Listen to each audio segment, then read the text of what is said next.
Welcome to Lynn Cullen Live, talk radio without the static. Email your questions and comments to lynn@pghcitypaper.com. And now your host, Lynn Cullen. Well, hello and welcome to yet another edition of Lynn. I'm still alive. It is December 9 in the god-awful year of our Lord, 2020.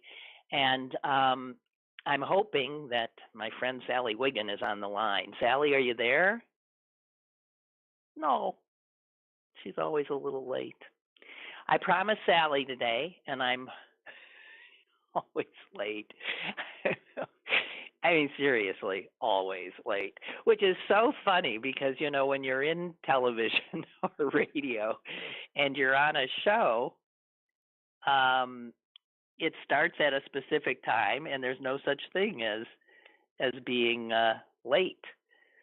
So let me quickly just text her to just make sure. Okay.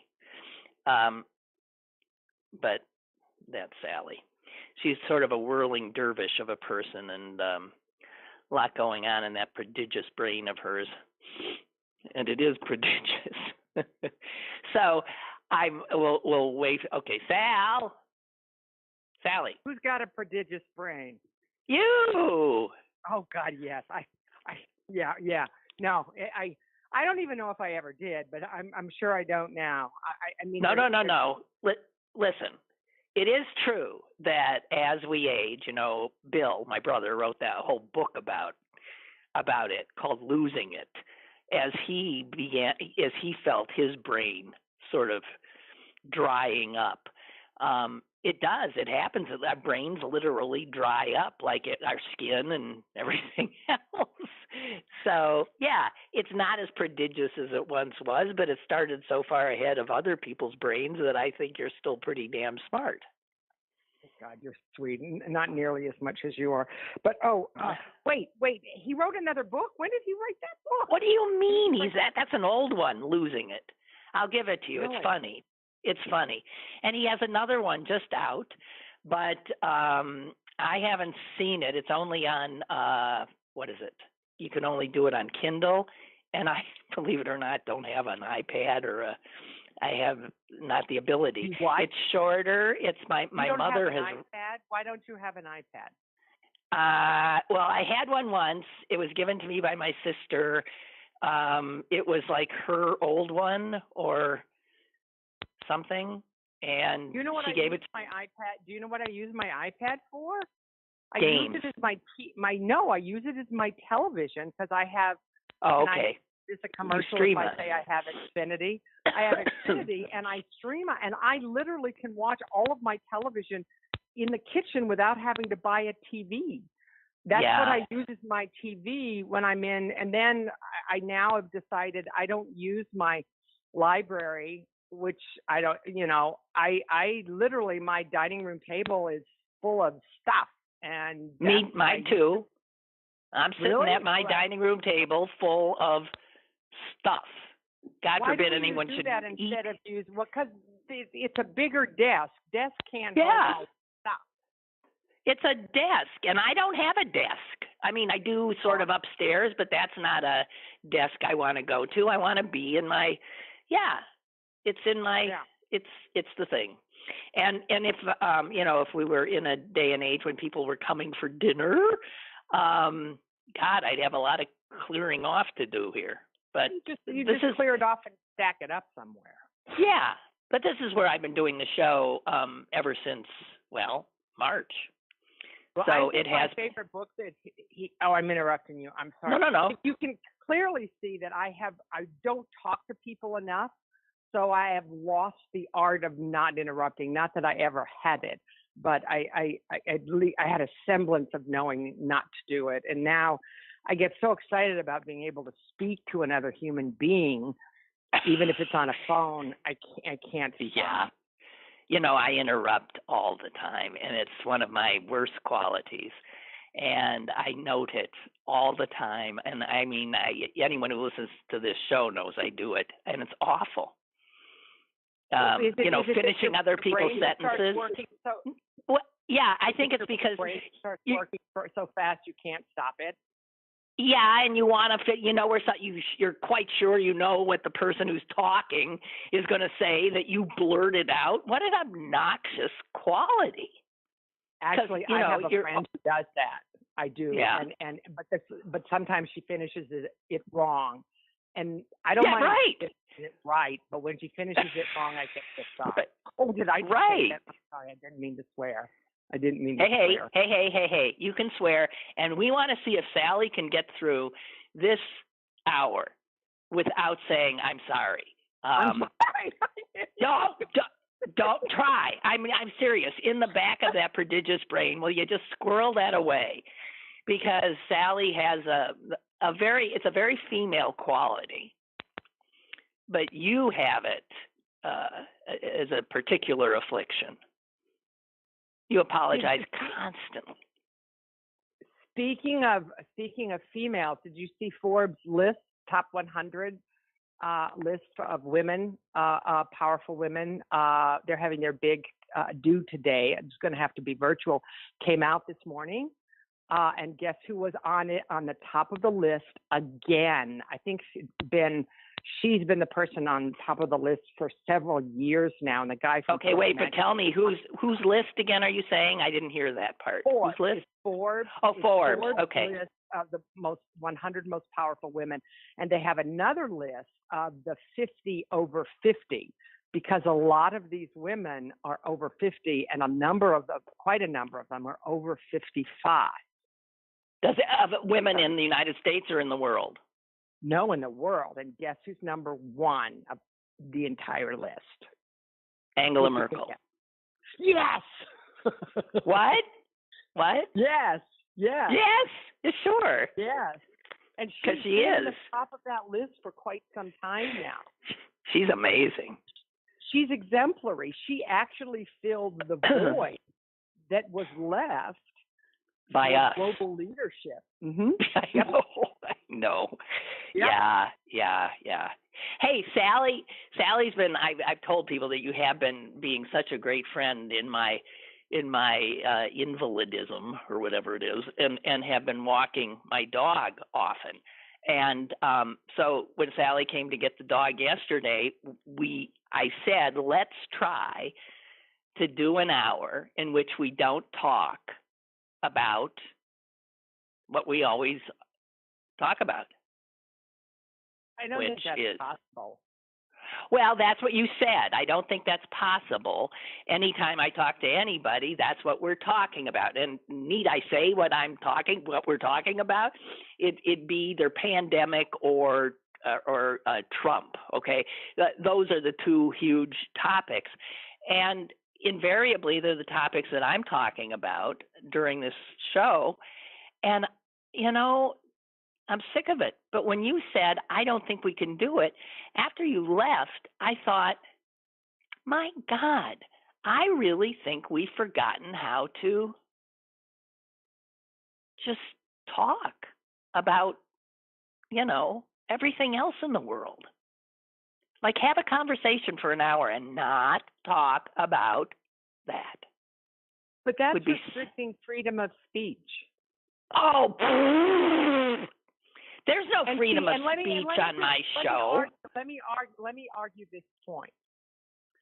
For a lot of people who have been either shut in, they're watching, but they're not in two-way communication. They're watching and listening to other people talk, and I'm one of those people. And so now you are restricting me. I've not been able to talk about all of this to another human, even though I'm talking to you over my phone and the radio waves. And so sometimes I have observations that I utter into the ether because, like today in the car, I was so excited. I realized what I realized. You're going to start talking about. Okay, go ahead. No, I realized that if I got up and just threw some clothes on, that I could go to the senior hour at a certain, can I say the name of a grocery store? Can I say Sure. it? Yeah. Trader Joe's. They have a senior hour? I go to the one in McCann. So I haven't been to the senior in a while, and I thought, oh, quick, let's get to it. You poop really quick. I mean, my dog, not me, poop really quick. I'm like, get her to poop really quick. And you got to poop. And so I got her. I threw her in the car, and then I took her to her favorite urine state, whatever you call it, where she urinates. Where she pees, yeah, right. Well, see, she marks. She's like a dude. She marks like, because she's a real alpha female. But anyway, so we arrived at 8:30, and the hour is from 8 to 9. I did sort of hoarding. I bought all my organic oat cereal. I bought a bunch of my organic cereal bars, like bunches of them. I was so excited, and I got in 20 minutes, and I thought, wait, I think I can go to that other grocery store and get back in time, to feed her and get everything unloaded and be ready to go on the show. And I was all so excited about that. And so, but then I'm listening to an early morning radio show on my way to Trader Joe's, not early morning, but to Trader Joe's. And they were talking about how difficult this is to explain to kids and math and everything. And I started thinking about the greatest generation. So I'm not talking about it. I started thinking about the greatest generation. Yeah. They went through a depression that makes our Great Recession and what like a party. That's an exaggeration, but it was awful. And then they entered a world war.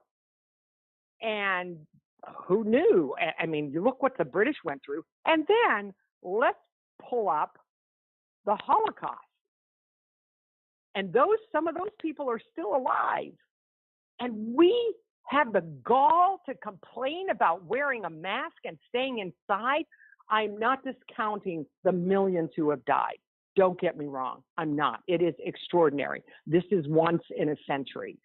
But those people withstood horrors also. And we need to put it in perspective. That's all I wanted to say. Don't you think that's a good observation? I think it's a great observation, and well done. But you screwed up my thing where we weren't going to talk about it for an hour. All right, we won't talk about it anymore. So what are we going to talk about? Oh, heck. Okay. No. I've got an email here from, excuse me, I have an email here from my constant, listener for decades and decades. He now lives in Malaysia. Really? But unfortunately, Bree, his name, Bree, you two are doing what Sally did. I don't want to talk about this crap today. I'm sorry. He's talking about vaccines. I do not want, Bree, love you, but no. I want to try to see if we can, do this. Sally, I never introduced you, and I'm sure everybody knows who you are, but just in case. That's not true, because if you have listeners in Malaysia, they may not know who I am. Well, he would, because he's originally from here a million years ago, so he would know you as well. I'm going to Borneo in September. What? I'm going to Borneo. I'm going to the part of Borneo that's part of Malaysia in September. Did you know Borneo, part of it's Malaysia and part of it's Indonesia? No, I bet Bree does, but I want to ask you. I think I'm right. You're already making, wait a minute, you're already making travel plans? Well, yeah, I mean, I get if I can't go next year, then I go the next year. But I've laid my money down. But by September, I'm pretty sure I'm going to be able to do it. Okay, I know you've been in many exotic locales, but what's pulling you to Borneo? Orangutans. Okay. And sun bears. I love sun bears. They have long tongue. And it's awful what they're doing to sun bears. They're one of the trafficked animals by these cartels, and they I'm not even going to go into what they do. No, don't. It'll upset me. Don't. It will. You know what? With orangutan, you mentioned orangutans. Can we just stay there? I have always pronounced that orangutan. There's like no it's G on T. it. I know, but when people say it, doesn't it sound like orangutan? They do No. say, and I used to say orangutan. I'll admit it, and it isn't. It's orangutan, and it may be orangutan. I don't know, orangutan. Well, so but when you say it, it's not. so say it like you say it. Orangutan. You're going to. Okay, orangutan. It doesn't sound right because everybody says orangutan, which brings me to jaguars. Oh, whoa. Oh, that makes me freaking nuts. I mean, we had anchors that would say Jaguar, and I said, where is it spelled W-I-R-E? And it's one of two things. I went on, you listen, get the pronunciation. Pronunciation. Yeah. There are two ways. One of the Brits pronounce it Jaguar. Jaguar, right. Jaguar. But others pronounce it Jaguar. It's right. not Jaguar. It's Jaguar. What is that? What is that? Is it? Because we just mispronounce so much in everything. But I think Myron Cope said Jaguar. Well, do you think it was a way of being disrespectful in a way, to not call them by their name? Like calling the Bengals the Bungles. Is it a way of just, or is it just what? How can you look at Jaguar and say wire? I've heard a lot of people from different areas of the country with different. One thing that used to drive my mother crazy when we moved to Alabama is people said insurance. Yes, and it's insurance. That you go insurance, and it's influence, not influence. It's influence, but who it's says insurance. Influence? It's insurance. No, it was another. She would compare the two. She would say it's insurance, not insurance. She would say it's influence, but not insurance. She would say one is that, one is the other. Your mom and I are very much the same in these regards, but in the Pittsburgh area, there's a lot of putting the stress on the what I think is incorrect syllable, and so like when you say, I think around here, do they say insurance? I don't know. I mean, it could be because it's not just a Southern thing. It may be an Appalachian thing. And there's part of Pittsburgh accent that I think arises from Appalachia because of the proximity to West Virginia. I don't know. You know what? I know that you at some point have had linguists on that talk about the origin of what they call the Yinzer accent, and I know other radio shows have done it. So I don't want to beat a dead. I hate that term, beat a dead horse. That's awful. I know it's awful. Conjures up horror. I watched Black Beauty on Disney. I can't. No. The new one is really. It got a splat. It didn't get a tomato, but it's still and it's supposed a Mustang now because they Americanize it. And I looked at it and I went, that's not a Mustang, that's a thoroughbred.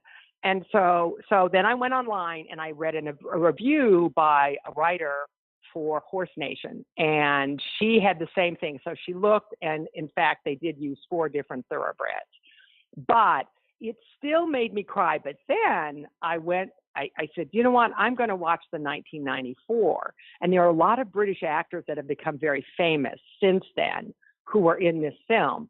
And it's closely based on the Anna Sewell. And what that book is about is animal welfare and the treatment of animals. I know. It's why I can't bear it. No, but you know what? I couldn't, but in the end, but And interesting, I cried more at the 1994 ones than I did the current ones. Mm-hmm. But if you love horses like I do, and I, and horses are my number two animal. I have a list of my animals, my favorite animals. It's now 20. I expanded it to 20 because I needed to put koalas on that list. Okay, So, number one, elephant. Elephant. Yeah. I thought. Okay, number one, elephant. Yeah. Yeah. Horses are next. African painted dogs are next. They're amazing. They're highly social. They take care of Wait, what about old... regular, ordinary old dogs? Well, they're not on the list? Yes, of course they are. But African painted dogs, then next are wolves, and then next are dogs. Then you get to the dogs. When we went to Yellowstone, our naturalist said, dogs are just wolves. It's Canis lupus familiaris. Dogs are basically just wolves. It took a couple of prototypes, but now they are believing that there were types of dogs 11,000 years ago. Even before any other animal had been domesticated, they had developed. But now Europe, it was an article, I should send it to you. It was an article on CNN today. Europe now, the DNA is all the same. They may look different, but their DNA is exactly the same. That's not quite true in the Middle East and in Africa and in Asia. Those DNAs are still somewhat different. But I knew this from things that I had read, 6 or 7 years ago. Dogs either chose to follow humans wherever they went, or humans took dogs wherever they went. So I say dogs did it. Dogs domesticated us. Well, no. Actually, that's what they did, and that's what these studies, that Smithsonian magazine that I sent you. It's clear that there are studies about what influence. Now, influence. For God's sake. I know. Influence. What influence dogs had on us. And there are those who believe that dogs domesticated themselves. Wolf-type canids. And actually, African painted dogs are canids. They're a canid. Whereas hyenas are not a canid. They are not related to dogs at all. But African painted dogs are. Okay. And Sally, I'm going to interrupt. I have a few little things. We got a caller. Hang on a minute, caller. And I got a ton of email. Okay. Gigi said, and I missed it. Gigi said, "Ha! She just said I'm sorry, but she made it to 14 minutes." Okay. And I'm going to because you got me going about animals, and I went nuts. Okay, Bree, writing from Malaysia, says, "Don't forget Brunei is also on Borneo."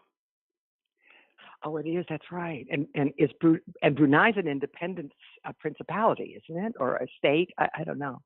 Brunei has an emperor, I think. Isn't he one of the richest people in the world? The emperor of Brunei. I think it's a sultan. The Sultan. You're right. The Sultan of Brunei. Yes, he is. I think. Right. Yes. Okay. Hang on. Roger says, "I'm from the Washington, D.C. area. Lived there from birth to 94. Down there, we always said Jaguar. I thought James Bond pronounced it weirdly because he said Jaguar. Myron's Bungles was intentional. Well, of course. And at the time, the very talented Bengals bungled all of their opportunities, right? For decades. So Jaguar is whatever. Bree also writes, as East Malaysia is off limits right now. I have been to Sarawak. I don't know if I'm pronouncing that right before. Borneo is amazing. And he goes on, I don't know what any of these places are. Sabah has a lot of COVID cases, so we're not allowed to go over there, hopefully next year. I do want to go back to Kota Kinabalu. I wrote an encyclopedia entry for Brunei's media earlier this year. Jeez. Wow, you have an amazing audience. Oh, my heavens. Well, isn't that wonderful, though? So if you want to know stuff about Borneo, I'll give you Bree's email. Yeah. Well. Okay. Here's Doug is saying mispronounced words. His is Tijuana. I just mispronounced it according to him. It's Tijuana, not Tijuana. No A. It's Tijuana. Tijuana. Tijuana. Oh my God! It isn't Tijuana. It's Tijuana. No, he's right. And he is right. That's. I know he's right. Thank you. I'm going to call it Tijuana from now on. I am. And people are we have. Okay, let's get it. Let's let our caller in. I'm sorry if the caller is still there or is just annoyed and hung up. Hello. Hanging in there, Lynn. Way to go. Hey, hi, Lynn. Hi, Sally. You know, Sally, hi. coming from America, they might not let you in. That's right. Well, there is that. I know right now I can't go. I don't think I can go to Zimbabwe. I plan to go to Zimbabwe next year. I've gone before, and I was supposed to go in August and of this year, and of course that was canceled. There are places that won't let us in, but let's see how the vaccinations go. Yeah, most places, and I get that, and so I'm all of these deposits that you put down, that travel companies are being very understanding and getting your money back. Being willing. Yeah, well, I was supposed to go to India for the third time this March. It was moved to 2022. It was. Yeah. No, actually, we were going to go. No, we were going to go March of 2021. It's now moved to March of 2022. But don't you get nervous when you move things Sally? too far ahead? I'm sorry. Sally. The caller's on. Yes, I'll shut up. I don't know about that. Yeah, anyway. Touche. Sally, I want to run two things by you, but before I do that, you probably know this. LC Greenwood. What does the LC stand for? Ooh. Oh my God, I don't remember. Oh. But you know what? I adored him. He was wonderful. Well. Yeah, we can't answer that question, but do you know? Oh my God, I don't know. No, I don't know. I've never anybody heard him call him by his name. Just Google it. I'm sure it'll be there. And speaking of Google, speaking of Google, Sally, did you ever see on YouTube the guy that plays the piano for the elephants? I have seen that. Yeah, I have seen that. Yeah. It's cute, isn't it? Yeah, it's adorable. I think they're Asian elephants. I do. I think they're Asian elephants.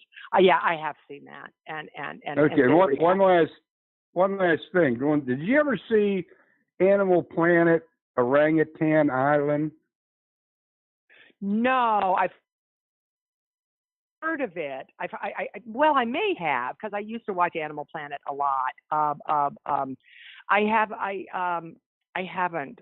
Is it in Borneo, or is it a place where that's a refuge for them? Well, it's a refuge, but it's in Borneo.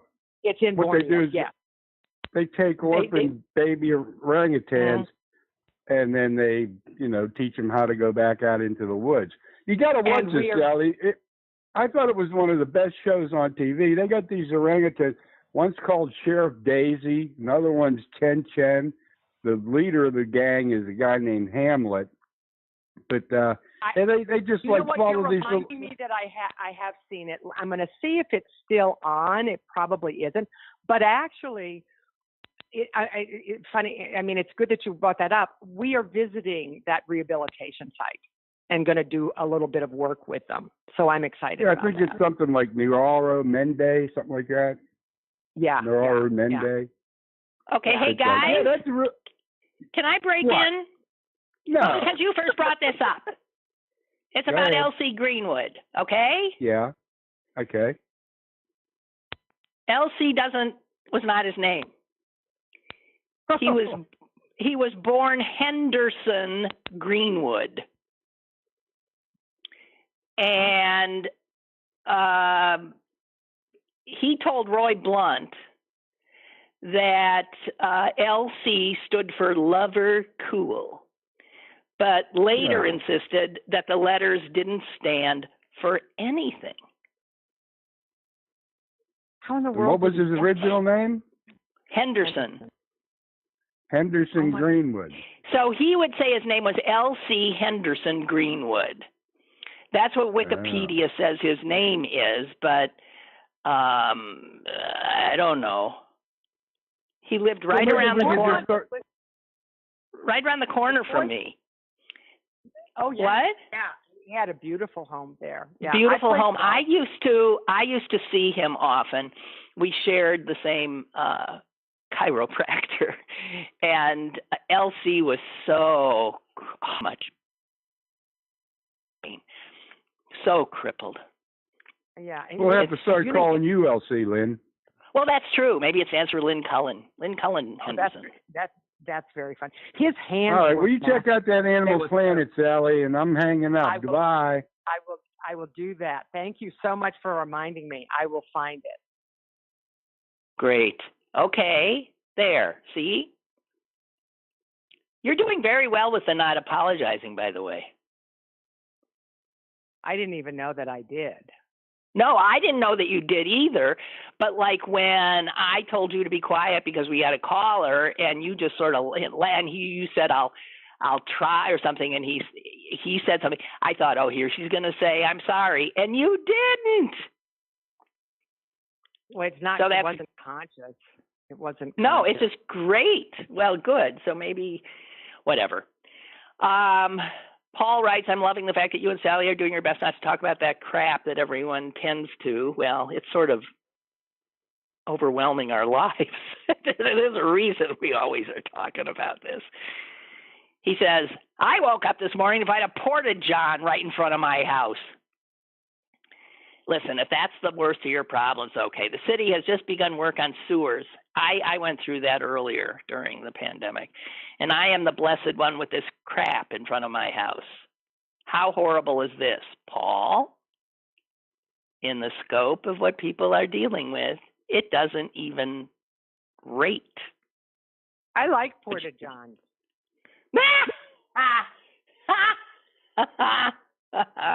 You can, and you know what? At fancy golf tournaments, they have the most amazingly beautiful porta-johns. I was fascinated. I wanted to spend time in it.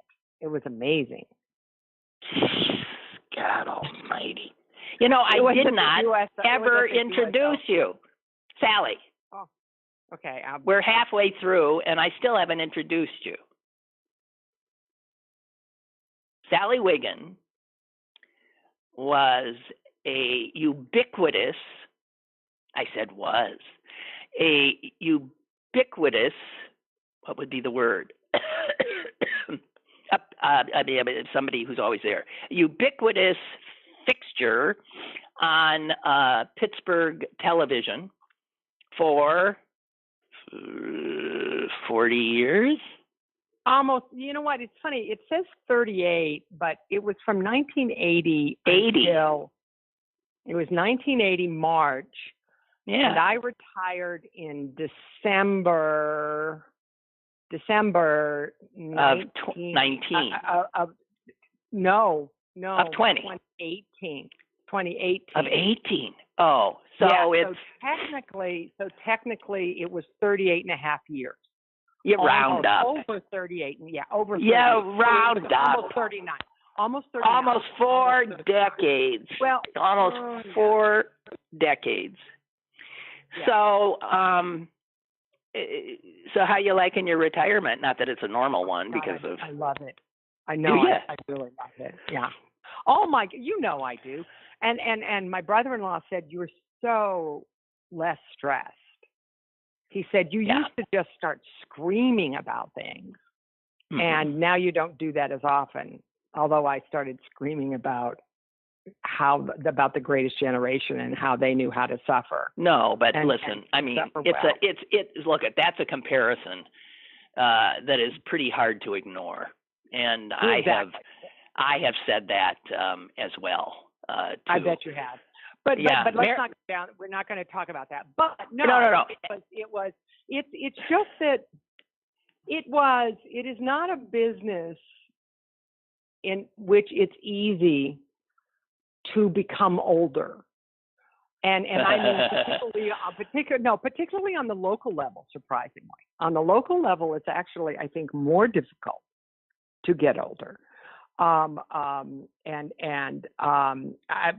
because of the demographics in local television, because I think they skew older for national television. But things have changed in the last 5 years or so. But so not for the better.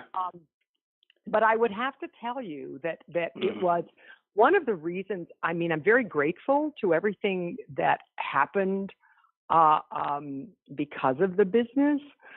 But honestly, it was never my first choice. So I'm always sort of odd. I look at these people who, when they're little girls, want to be anchors. And number one, I used to correct them, say, no, you want to be a journalist first, then you can be an anchor. There you go. I would, when we would have high school students come through, but I would look at the people with whom I worked who were younger, oddly, like, you really love this, don't you? And it was kind of because what I loved was zoology. And secondly, what I loved was sports. I had wanted to be in the Olympics. I just wasn't good enough. So my two loves, and so I eventually got to do a lot of stories about conservation and sports. And then, sports. Thanks to WTAE and a woman named Debbie Cassini-Klein, I got to start doing sports. Yeah. And you know what? Yeah. And I also got to, I covered the Penguins when they won their first Stanley Cup. So even before, that was 91. So I started the Steelers in 93, but I covered some of the playoffs, the playoffs with when the Pirates and Jim Leland made 3 runs at the World Series and 3 years in a row. Remember, I think they lost 3 years in a row, once to who is it? I don't give a shit. Excuse me. Hey, I can't remember, but twice to Atlanta, I think. I know what it was. Once to Cincinnati, I covered that, and then I covered the anyway, it's beside the point. Who cares? Yeah. I love it. But my love was zoology, and I just didn't want to risk taking calculus and statistics, knowing that I would not have a high enough grade point to be able to get into a fabulous graduate school or vet school. So that's all this animal stuff. That started when I was 2 years old. I think. Well, how wonderful that you've gotten to, in so many ways, do that. It's just wonderful. Hey, I wanted to get into another story. Remember that amazing story when we found out that this treasure that had been buried somewhere in the Rocky Mountains? Do you remember this guy? I know all about this. You know why? We were in the area when the pandemic. I was in Yellowstone. Yellowstone, and one of our guides, his name, he told us the whole story, and he said he was looking for it. And he was one of the people looking. Well, yeah, and he's a wonderful guide, and he's a biologist, and he wrote this book, Yellowstone and Grand Teton National Park, Kurt Johnson. It was a field guide, and we talked about it, and so our conservation curator and education, Margie Marks, when this came out, she got in touch with us, and Kurt got in touch with us all, and we had been talking about this, and all of us talking about they were going to look for it, and now it's okay. I just want to interject for those who don't remember that this is something done by a guy named Forrest Fenn, Fenn, who is now deceased. He actually died just in September, but he had buried a treasure trove of jewels and pre-Columbian artifacts, and worth, they think, like up to $2 million. Who knows? And he wrote a memoir called The Thrill of the Chase, and that was written 10 years ago, and that's what got people looking. Because in The Thrill of the Chase, he provided clues to where he buried this treasure trove. And the clues came in these verses of a poem he wrote. Very cryptic stuff. The New Mexico police begged him to call off the hunt 7 years into it because people were dying. In pursuit. It's not funny. Of it. Just laugh. Why did I? Yeah, I know. They were fighting, and he would not. Well, anyway, the person who found it has been unmasked, and it is a 32-year-old medical student from Michigan.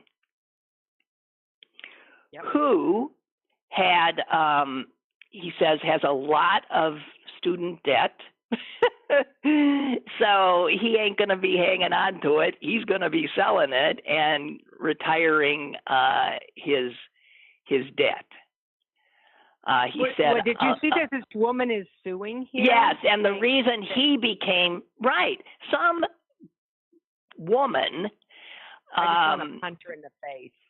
I know, some jerk of a person, this woman in Chicago, right? This guy's name became known because of a lawsuit which she has instigated in federal court against the deceased guy who buried it and the medical student who found it. And she says, their name is Barbara Anderson, said, after she had spent several years painstakingly deciphering the poem and scouting out the general location, someone hacked her cell phone and stole proprietary information that obviously led them to the treasure. So she's saying he hacked her phone, used all the brilliant stuff she'd figured out, even though that this guy's been obsessed by it too and been doing his own work. Do you believe that? No, yeah. Well, yes, I do. And what was she? And she was going to hunt for it? I don't think so. I don't know. You know, and how can she prove that her phone was hacked? You know what? They'll throw it out of court. I would hope. Absolutely. She's asking the court to block the items in the treasure chest from being auctioned off and to turn it over to her. I just want to punch her in the face. I'm telling you. Yeah. I want to be violent. I want to be Fat violent. chance. By the way, the guy who found it, besides being a in-debt medical student in Michigan, also once worked as a journalist for The Onion. Oh my God! Really? Isn't that the best? Oh, that's awesome. But now, where is his debt? Did he go to Michigan? University of Michigan? He's still there. He's in Michigan. Well, it might be University of Michigan laws. The University of Michigan. I don't know. It says student from Michigan. It does not identify the. Your brother teaches there, and I went there. It's my. I know. The alma mater that I claim. Oh,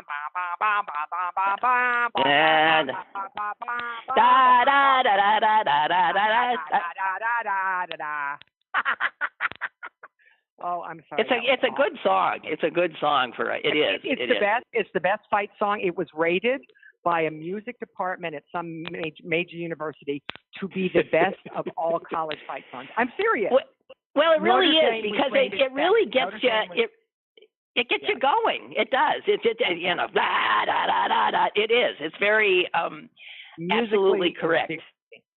Okay. Hey, we've got a bunch of emails to get in here. Okay. Aaron writes, mispronunciation that drives me nuts. One of my pet peeve mispronunciations is Sally Wiggins. Oh, don't even get me. Don't even get me going. Don't even get me going. And you know what I've done? Since I've retired, and it is kind of rude, I upset this woman because she called me that. And I corrected her immediately.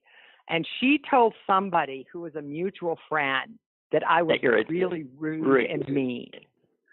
And I'm like, I wasn't. I just have gotten tired. And she also interrupted me when I was talking very, very intensely with a young man who was like 11 years old. And she interrupted me. And she was the one who was actually rude. And but people have a different perspective, and I get it. And I should have been more gracious. That even if someone does that, you have to be gracious. But I've just become very possessive of my name. I don't people think it's okay to mispronounce my name, and it's not. Yeah. Does that make sense? Okay. As you get older? I'm sorry. Well, it is you. It's your proprietary. Yes, it's whatever. And it's your name. And for God's sakes, you've been out there long enough that people should know there's not an S on it. I'm sometimes called Lynn Collins or Lynn Cullen. I don't give a damn, really? Frankly. I got so many names. No, Okay, well, so Keith writes, I have a lot of names, all of them awful. Sally's real name is Sarah, by the way, which I love that name. Well, what people don't realize, and I've explained it to people, and it's interesting. Like when I sign up for some of these webinars, and like I give to Polar Bear International. Oh, polar bears are also on my list. Oh my God, please. So I give, but anyway. So they know me as Sarah because when I sign up, you sign up when you donate, you sign up with what your legal name is. And so people will, and then when I go on these trips, when you sign up at Sarah, and I will tell them when they make the name tag, make sure you make the name tag Sally. But here's the thing. People in this region don't realize it. I think in England it's more common, and in New England it's more common. Sally is merely a nickname, like Tony. And I've met, and this is really sort of rude, I've met people whose real name is Sally. And the first time I did that, and it was rude on my part, I said, do you realize that your parents named you a nickname? And that's so rude. I should be slapped. I should be, what do they call it? Slapped? Did I just say that on the air? I should be It's okay. I should be slapped for that. But now people are telling me that parents are naming their children Tony rather than Anthony. And I guess it's okay if you want to use what we now old-fashioned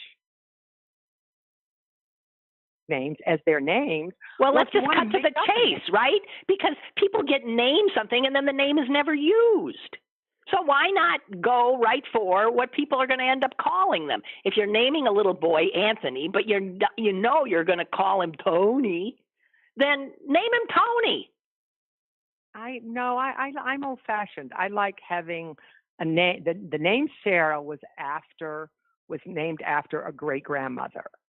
But I didn't look like a Sarah. I looked like I was really a big baby. I looked like a prize fighter, my mother said. So they said, we'll call her Sally. Because they could have called you, how is Sally a prize fighter name? Well, it's better than Sarah. I mean, Sarah. They could have called you Bruno. Joe DiNardo used to call me Sarah. Joe DiNardo called me Sarah. And one of my boyfriends, that sounds awful, doesn't it? Ugh, one of my boyfriends. Well, of course you've had more than one boyfriend. What do you mean, one of your boyfriends? And he was a quasi-fiance for about 3 months. Then we decided not to do that.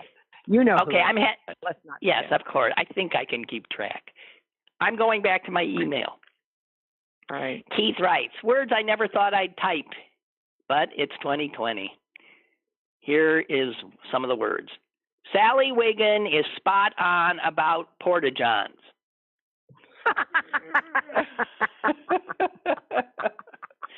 He says, by way of, sort of padding that out, I scored tickets in the corporate hospitality suites for the U.S. Open at Oakmont in 2007. That's exactly. Is that where you saw him? Yes.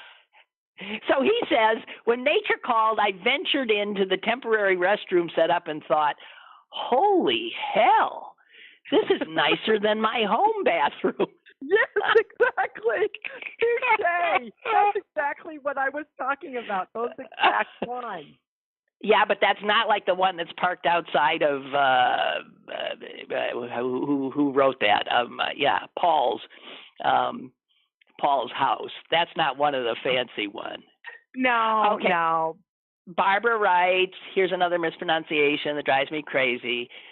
She says it's zoology. There is no zoo in zoology. It's zoology. Yeah. One of the O's is long, and then the next one is short. And you know what? I say zoology too. I say zoology, and then at other times I say zoology. I do both, so maybe I need to stop doing the zoology. I need to say you zoology. Should do it correctly. Yeah. I and agree. Noreen, thank you very much. Okay, Noreen writes, I wonder if Sally remembers when Heinz Field opened in 2001. She interviewed the Steelerettes at the new stadium, and the interview was to broadcast before the Monday Night Football game. It didn't air on schedule because it was the same week as 9/11, and everything was canceled. I think Noreen was in the Steelerettes. We did, yes. I remember exactly who the producer was for Steelers Prime Time at the time. I think it was Dan Schwartz or Schwartzman or something like that. He was really talented. And I remember where we interviewed them, and it did finally air. It did, but it didn't air. It didn't air. Yeah, it did in front of Monday Night Football. Yeah, which is a pretty prime spot. Yeah. Jeez. And back then, Monday Night Football was on ABC, and ESPN had Sunday Night Football.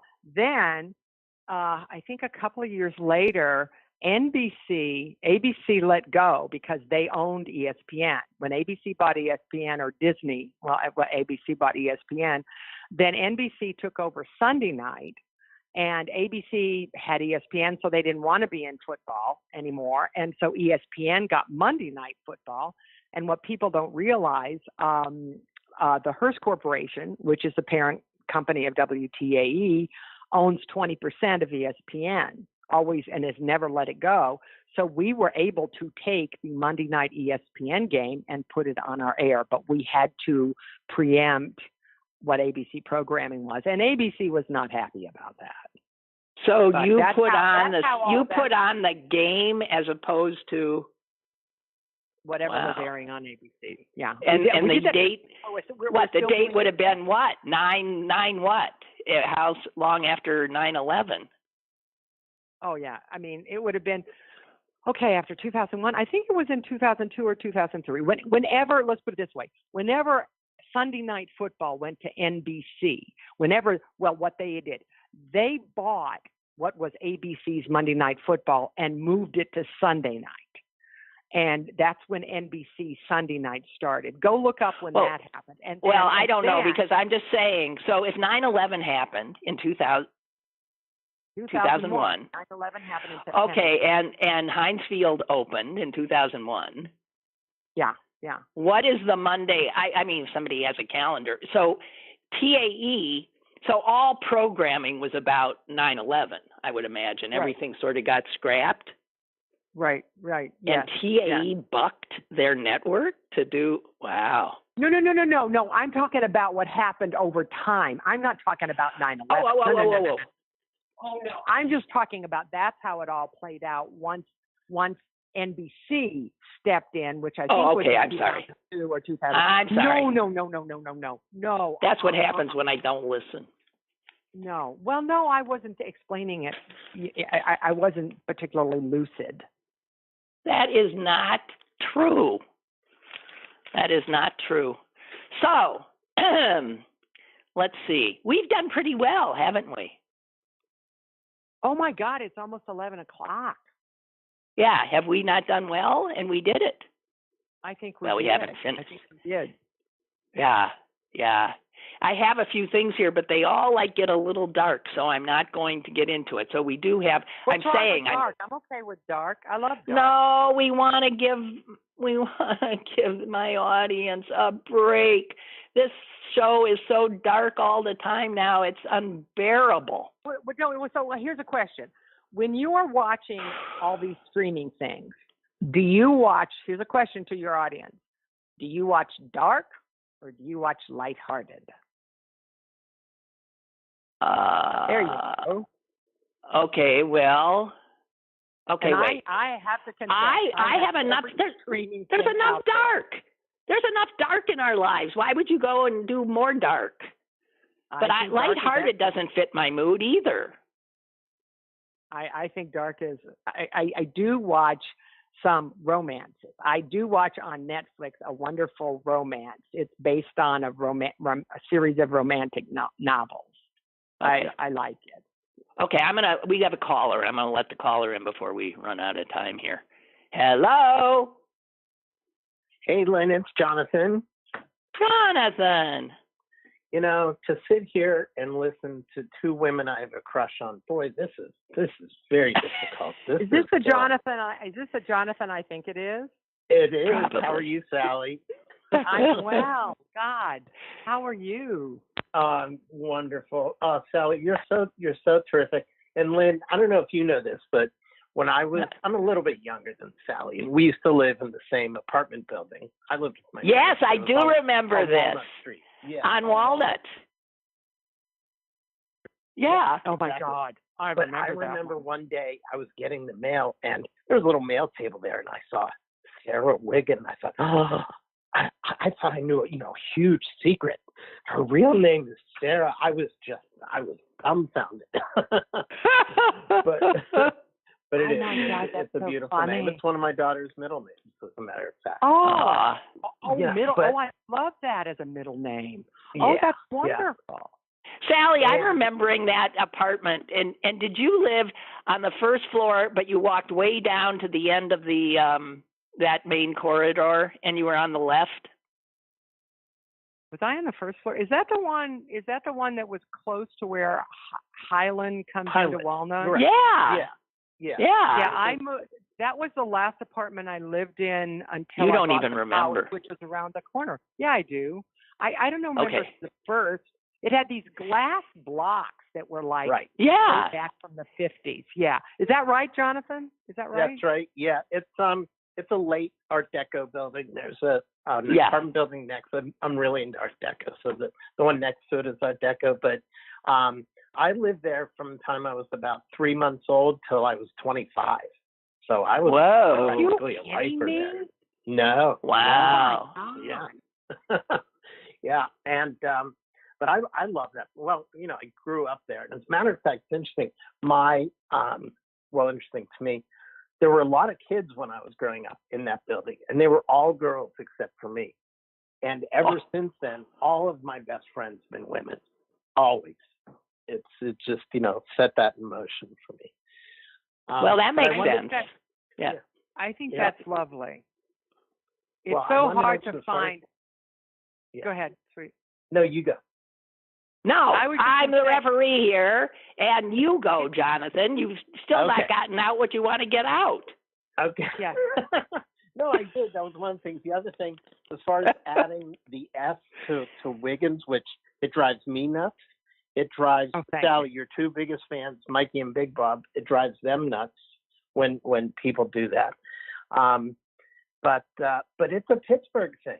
A lot of people say I'm going to the Giant Eagles. They will add and they'll say Giant Eagles. I have to tell you, Jonathan, it's not just a Pittsburgh thing. I lived in the South. I lived in the South with my New England family, and I had been born in Michigan, and I was always called Wiggin there. So it's not just a Pittsburgh thing. And honestly, my grandfather once told me that in the New York, all the boroughs, in the huge New York phone book, there were only 2 Wiggin without S's. Sure, the Wiggins is by far the more. It's more common. That's a name you hear. Wiggin, you don't hear. It's like someone forgot your S. Wasn't there? Didn't Carol Burnett play a character, Mrs. Wiggins, with Tim Conway? Yeah, exactly. And there was an S on that name, wasn't there? I think there was. Yeah, Mrs. Wiggins. Yeah. I can't tell you how many people have done that. I have so many questions for you, Sally. Lynn, you ought to let the listeners send in some questions. I want to know who your favorite, nicest sports celebrities were here in Pittsburgh. Some of the most, memorable anecdotes from sports people and other people here in Pittsburgh. You got a lot of talking to do. Wait a minute. You're asking that with 1 minute left in my show? You're asking Sally? I'll tell you my favorite. And I will start to cry when I talk about him because I would not have had the career I had without him. He was so kind to me, and his wife is so wonderful. And my favorite of all was Dan Bruni. I loved him dearly. And I so regret they invited me. He and Pat invited me to come visit the ambassador's residence, and I never went. I should have taken the time to go because I've never been. We should say that when he was made ambassador to England. I mean to Ireland by Barack Obama. Dan Rooney. He impacted so many lives, and I have to recommend his son Jim Rooney's book about his dad. It's excellent. Oh, anyway, so I partly answered it, Jonathan, but you made me cry. Well, yeah, for a future show, I would love to hear some stories like that. Some of you. So I get the impression you guys want Sally on again. As much as possible. I love when Sally's on. Okay, that seems to be a relatively universal reaction. Okay, Sal, will you be willing to do that? Absolutely. I mean, if this is fun for you, I don't want to. It has been, and I can't believe you brought up the treasure because we talked about that literally 4 days before I was sitting in the Minneapolis airport, terrified that I was going to get COVID. You're going to get COVID, yeah. When it really started badly, I was in Yellowstone with these amazing naturalists, and one of them was this guy, Kurt Johnson, and they started talking all about. Yeah, that's interesting. Yeah, it was fascinating. All right. Well, hey, Jonathan, always wonderful to hear from you. Thank you, Jonathan. And Jonathan, I just remember. Wait. Jonathan, wait. I have to remember this. I have been so remiss. A lot of people, a lot of you sent me get well cards and to let me know that you were thinking of me. And it's a stack so big that I told myself I was going to respond, and I can tell I'm not. And Jonathan, I think you were the first one in, and you're so sweet, and thank you so, so much. And everybody else, thank you so much. And the other thing, Jonathan, I wanted to tell you is you have such awful handwriting, I couldn't even be sure what that return address was. Yes, I do. Gee. And it's getting worse. Oh, my God. Well, who writes? And I sort of thought, well, I can't send him a thank you note because I can't read the return address. You're right. You don't want to give the return address on the air. That would be bad. No. Of course not. Yeah. But Sally, I know that you sometimes, even a year later, will finally answer somebody. Are you still that bad, or you give up like I do? I will have to say this very quickly. I have massive bags of mail from when I was working that I still have, and one of my goals was to go through them all. And someone said, just throw them away. You're going to be dead before you answer these. Right. So it's hard for me to let go that I was so horrible that I didn't answer them. Well, I have bags too from when I adopted my son. I have bags. Wow. I have bags from other things too. And no, those are not going to get answered. Isn't that? It is. It is awful. I'm so sorry. What? Do people do not? No. Is it to a celebrity? They don't expect it. They don't expect it. Really? I just want to. It meant the world to me to know that people were thinking of me. And also, in my defense, most of these came to city paper, not to my home, because you don't know what my address is. And city paper failed to bundle them all up and send them to me until just about 4 days ago. Oh, my God. Yeah. Well, but you know what? It doesn't mean that you don't answer them. It just I'm a horrible procrastinator. It doesn't. It is my worst fault. So anyone who's listening, I'm sorry I procrastinated. There you go. There you go. And that's where we're ending because you just apologized. The Mea Culpa Hour has been brought to you by. Very good, Jonathan. Touche. Hey, Lynn, I'm not surprised you got a stack. I love you, and you're so loved. You both are. So you're. Oh God. Thank you. We're loving you right back. Thank you, Jonathan. Okay. Thank you later. Jonathan. Bye-bye. Okay. You're the best.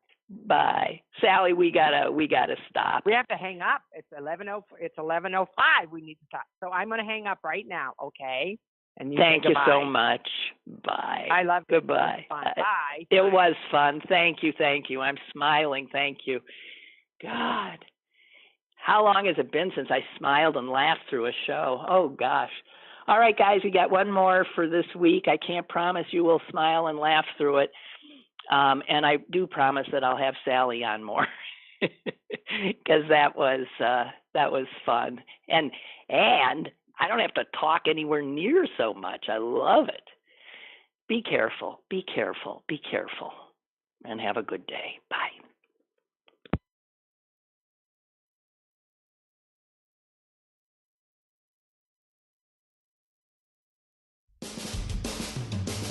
Lynn Cullen Live, Monday through Friday from 10 a.m. to 11 a.m. and archived at pghcitypaper.com.